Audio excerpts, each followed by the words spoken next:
Madame, Messieurs, c'était là les principaux titres. Aussi, bienvenue à ce journal d'actualité de province. Le 3 février 1900, le 3 février 2020, cela fait 120 ans déjà depuis la création du jardin botanique d'Eyalé, situé à Mbandaka, dans la province de l'Équateur, créé par le professeur Émile Laurent. Ce jardin, qui est l'un des plus vastes de la République démocratique du Congo et de l'Afrique, regorge une masse importante d'espace végétal.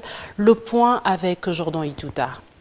Le jardin botanique d'Eyala est un parc situé au nord-est de Mbandaka, chef-lieu de la province de l'Équateur, juste à la rive gauche de la rivière Ruki. Il est l'un des 7 jardins zoologiques et botaniques de la RDC. Ce jardin s'étend sur une superficie de 371 hectares. Il est limité au nord par la rivière Ruki, au sud par la route de Mbandaka vers Bamanya, à l'ouest par le village Bokilimba et à l'est par le village Boyeka.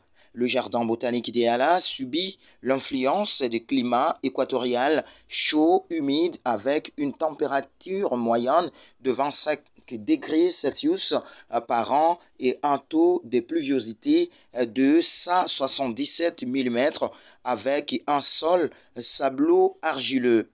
Ce jardin pour votre gouverne est destiné à réunir une collection de spécimens de la flore indigène et des végétaux exotiques tropicaux utiles.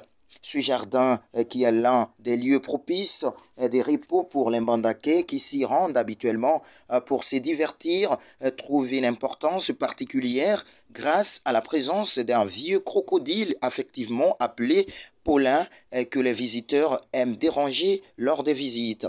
Selon la tradition locale, le jardin d'Eyala doit son nom à un sergent de la force publique, fils d'un chef de village local qui était connu pour son dynamisme et courage et qui supervisait les travaux des Congolais pour créer ce jardin.